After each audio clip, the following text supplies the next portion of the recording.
자, 구약성경 564페이지 열왕기 하서의 말씀을 볼 차례입니다. 열왕기 하서 3장 13절에서 17절까지의 말씀, 그리고 21절에서 27절까지의 말씀, 이렇게 두 부분을 보도록 하겠습니다.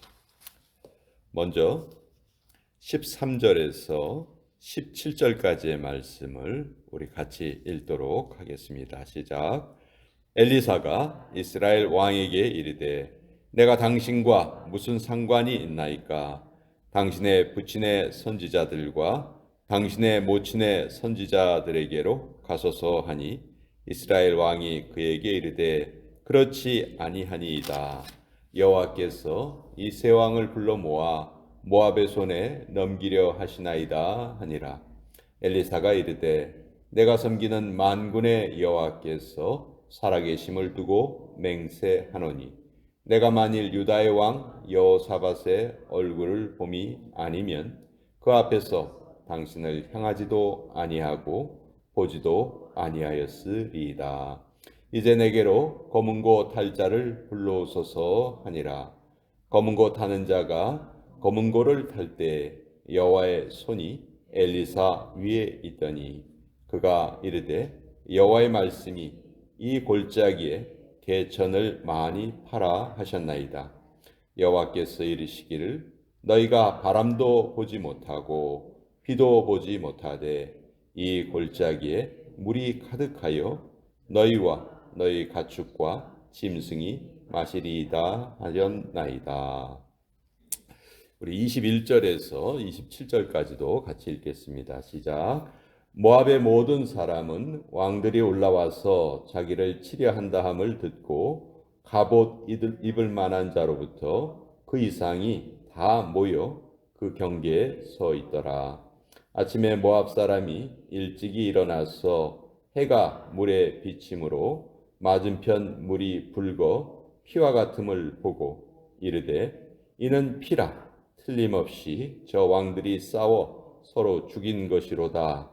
모압 사람들아 이제 노력하려 가자 하고 이스라엘 진에 이르니 이스라엘 사람이 일어나 모압 사람을 쳐서 그들 앞에서 도망하게 하고 그 지경에 들어가며 모압 사람을 치고 그 성읍들을 쳐서 헐고 각기 돌을 던져 모든 좋은 밭에 가득하게 하고 모든 샘을 메우고 모든 좋은 나무를 베고 기라레셋의 돌들은 남기고 물매꾼이 두루 다니며 치니라. 모압 왕이 전세가 극렬하여 당하기 어려움을 보고 칼찬 군사 700명을 거느리고 돌파하여 지나서 에돔 왕에게로 가고자 하되 가지 못하고 이에 자기 왕위를 이어 왕이 될 마다들을 데려와 성 위에서 번제를 드린지라. 이스라엘에게 크게 경노함이 임하매 그들이 떠나 각기 고국으로 돌아갔더라. 하나님의 말씀입니다. 아멘. 자, 열왕기 상서와 열왕기 하서를 나누는 기준은 아합의 죽음입니다. 아합은 북이스라엘의 가장 악한 왕이었죠. 아합하면 떠오르는 인물이 이세벨이라는 왕비였고요. 이세벨은 시돈이라는 곳의 제사장의 딸이었어요. 근데 이 시돈이라는 곳이 당시 바알과 아세라를 섬기는 그 우상 숭배 중심지 같은 곳이었습니다.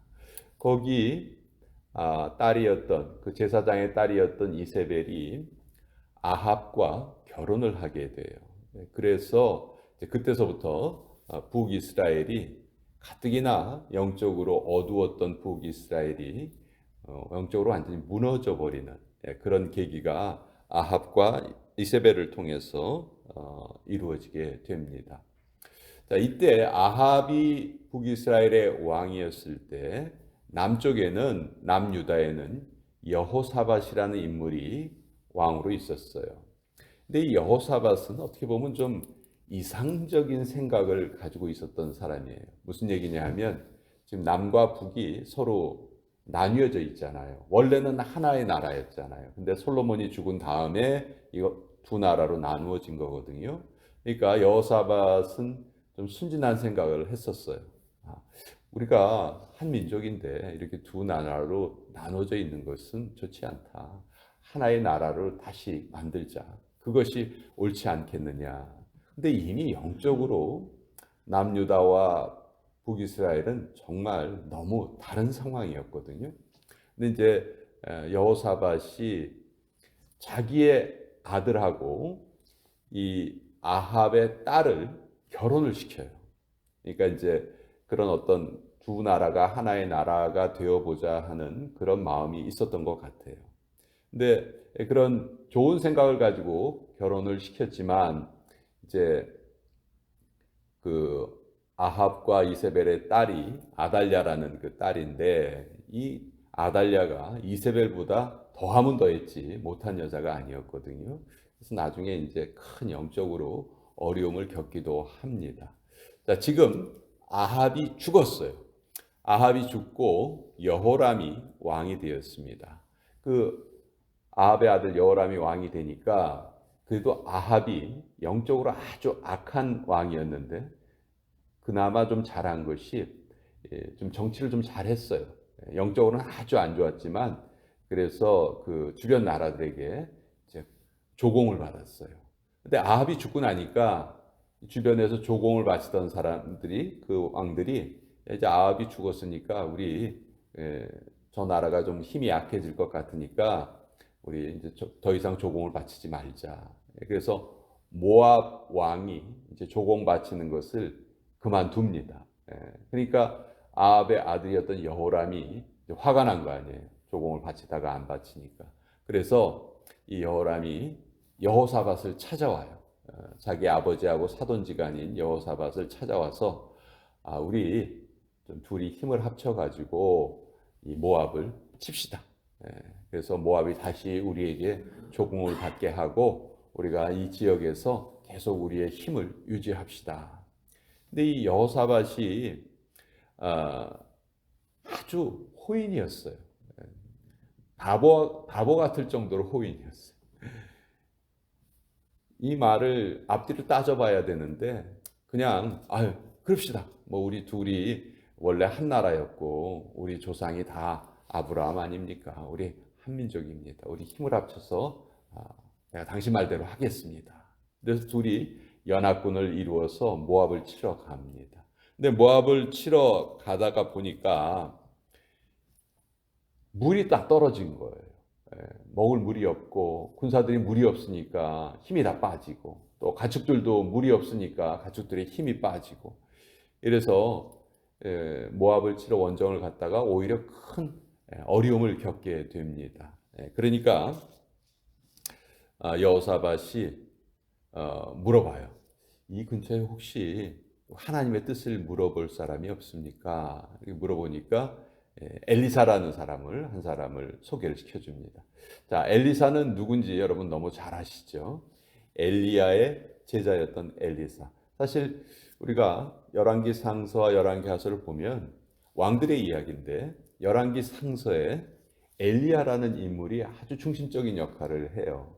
아합 왕 시절에 아합을 돌이키기 위해서 하나님께서 가장 능력이 있는 하나님의 종을 보내셨는데 그 종이 바로 엘리야죠. 그렇지만 엘리야가 그렇게 큰 이적을 행해도 아합은 회개하지 않았어요. 그리고 이제 엘리야는 자기의 사명을 다 마치고 회오리 바람을 타고 하늘로 올라가죠. 그 엘리야의 선지자 직분을 이어받은 사람이 엘리사예요. 근데 그 엘리사는 열왕기 하서에 이렇게 등장을 합니다. 그래서 재미있는 것은 열왕기 상서의 중심 인물이 엘리야, 열왕기 하서의 중심 인물은 엘리사예요. 왕들의 이야기라고 우리가 알고 있지만 사실 이스라엘의 진정한 왕은 하나님이시다라는 것을 이 두 선지자를 통해서도 잘 보여주고 있죠. 자, 이 엘리사가 이제 두 사람이 찾아오니까 엘리사가 보기에 여호람, 아합의 아들 여호람은 정말 영적으로 악한 왕이에요. 반면에 여호사밧은 남유다의 여러 왕들 중에서 비교적 그래도 하나님께 칭찬을 들었던 왕이에요. 좀 분별력이 없어서 사람이 너무 호인이고 뭐 그런 건 있었지만 그래도 여호사밧은 하나님의 뜻을 먼저 구하는 사람이었어요. 그래서 이 둘이 찾아오니까 엘리사가 이렇게 말하죠. 14절에 엘리사가 이르되 내가 섬기는 만군의 여호와께서 살아계심을 두고 맹세하노니 내가 만일 유다의 왕 여호사밧의 얼굴을 봄이 아니면 그 앞에서 당신을 향하지도 아니하고 보지도 아니하였으리이다. 여호람 왕에게는 아주 쌀쌀맞게 대해요. 왜냐하면 뭐 하나님을 제대로 섬기지 않고 우상을 열심히 섬기니까 엘리사에게 여호람 왕은 그냥 책망의 대상이었을 뿐이에요. 근데 지금 여호람과 여호사밧이 둘이 연합군을 이루었잖아요. 근데 여호사밧은 그래도 하나님의 뜻을 구했던 사람이란 말이죠. 그래서 이 여호사밧의 얼굴을 보고 길을 알려줍니다. 이 어려움을 이겨낼 수 있는 방법을 알려주는데 그 방법이 아주 참 희한해요. 16절에 보시면 그가 이르되 여호와의 말씀이 이 골짜기에 개천을 많이 파라 하셨나이다. 지금 이 선지자를 찾아온 이유가 물이 다 떨어져 가지고 물이 없어서 지금 찾아왔는데 엉뚱하게 지금 개천을 파라는 거예요. 지금 물이 하나도 없는데 개천을 파와야 아무 소용이 없을 것 같잖아요. 근데 정말 엉뚱한 그런 명령을 내리는 거예요. 그러면서 17절에 여호와께서 이르시기를 너희가 바람도 보지 못하고 비도 보지 못하되 이 골짜기에 물이 가득하여 너희와 너희 가축과 짐승이 마시리라 하셨나이다. 하나님의 능력으로 지금 너희가 물이 없어서 고생을 하는데 그 어려움이 다 해결될 것이다. 이렇게 말을 하는 거예요. 자, 그래서 너무너무 엉뚱한 그런 명령이었지만 여호사밧은 여호와의 선지자의 말을 철석같이 신뢰를 합니다. 그래서 실제로 개천을 팠어요. 물이 하나도 없는데 개천을 팠어요. 근데 그 다음 날 정말 신비한 일이 이루어져요. 그 개천이 마른 개천에 물이 가득 찼어요. 물이 가득 차는 것은 둘째고 더 중요한 일은 그렇게 물이 가득 찬 것이 아침 태양빛에 비칩니다. 근데 그 태양이 붉게 떠오르니까 그 물이 그 빛을 받아가지고 멀리서 보면 물 색깔이 아니고 붉은 색깔로 보인 거예요. 피 색깔로 보인 거예요. 그러니까 모압 사람들이 지금 모여 있다가 어떤 생각을 하냐면 야, 저 둘이 연합해서 우리를 치러 왔는데 저 분명히 둘 사이에 지금 싸움이 생긴 거다. 그래서 지금 저 피가 저렇게 가득한 거다. 이렇게 오해를 하게 됩니다. 그래서 가만히 있어야 되는 그 모압 사람들이 이제 이 둘 사이에서 연합군 사이에서 싸움이 일어난 줄 알고 우리가 이 틈에 치러 가자 하고 다 온 거예요. 와 보니까 두 연합군이 서로 싸운 것은 전혀 없고 그 두 연합군이 지금 기다리고 있었던 거죠. 그래서 결국 큰 승리를 거두게 되었다 하는 그런 내용이 오늘 열왕기 하서의 내용이에요. 자, 신앙이라는 게 참 역설적인 것이요. 처음에는 이 여호람과 여호사밧의 연합군이 모압과 싸우려고 출발을 했지만 물 때문에 고생을 하면서 싸움도 해보기 전에 거의 진 거나 마찬가지의 상황이었어요. 근데 이 물이 없어서 이런 어려움을 겪었는데 물이 없었기 때문에 사실은 이기게 된 거예요. 그렇죠? 물이 없었기 때문에 마른 개천을 팔 수밖에 없었고 또 그 마른 개천에 하나님이 역사하셔서 그런 이적을 보여주셨고 또 그 이적을 보고 상대방은 오해를 해서 자기들이 먼저 쳐들어왔고 그래서 아주 손쉽게 전쟁에 이길 수 있었던 것이죠. 물이 없어서 위기라고 생각했지만 사실은 이 전쟁은 물이 없었기 때문에 이길 수 있었던 거예요. 그렇죠? 이것이 참 신앙의 역설이에요. 우리 인생에도 이런 반전이 있습니다. 뭐가 없어서 우리 죽는다고 아우성을 쳐요. 그런데 그것이 없었기 때문에 사실 우리 인생을 돌아보면 오히려 그것 때문에 복을 받게 되는 경우가 너무 많다는 것이죠. 그래서 어떤 상황에서도 우리 신앙인들은 낙심할 필요가 없다는 거예요. 그때 여호사밧이 했던 이 믿음, 이 행위를 우리가 본받을 수 있다는 것이죠. 어려움에 처했을 때 하나님의 뜻을 물어볼 선지자가 없습니까? 그것을 먼저 찾았다는 거죠. 우리 인생도 마찬가지죠. 우리가 어려움에 빠지면 제일 먼저 주변 사람을 찾고 돈을 구하러 다니는 그런 것이 먼저가 돼서는 안 되겠죠. 먼저 하나님 앞에 하나님 우리가 이러이러한 어려움을 겪고 있습니다. 하나님 도와주세요. 그런 자세가 먼저라는 것이죠. 예. 자, 그래서 여기에서 여호람에게 가장 큰 도움을 주었던 인물이 여호사밧이죠. 그렇죠? 예. 여호사밧이 없었으면 엘리사가 여호람을 만나주지도 않았을 거예요. 그렇죠? 근데 여호사밧의 얼굴을 봐서 내가 당신을 만난다라고 말할 정도로 여호사밧의 믿음이 있었던 것이죠. 우리가 이 세상을 살면서 나는 과연 누구의 여호사밧이 될 수 있을까? 우리가 좀 한번 생각해 봤으면 좋겠어요. 다들 열심히 자기의 삶을 위해서 살아가지만 그래도 우리가 하나님의 백성이라면 내가 누군가에게는 여호사밧과 같은 존재가 되어야 되겠다. 그래서 내가 하나님께서 나에게 주신 믿음이 나뿐만이 아니고 주변의 누군가에게도 좋은 영향을 꼭 끼치도록 그렇게 살아가면 좋겠다 하는 것을 여호사밧을 통해서 우리가 배울 수 있습니다. 오늘 이 열왕기하서 3장을 통해서 인생의 가장 큰 위기가 오히려 복을 받는 그런 계기가 될 수 있다. 그리고 나 역시 여호사밧처럼 주변 사람에게 도움을 줄 수 있는 그런 인물이 되어야 되겠다 하는 것을 오늘 이 말씀을 통해서 우리 같이 알아보았습니다. 자, 금요일 아침인데요. 우리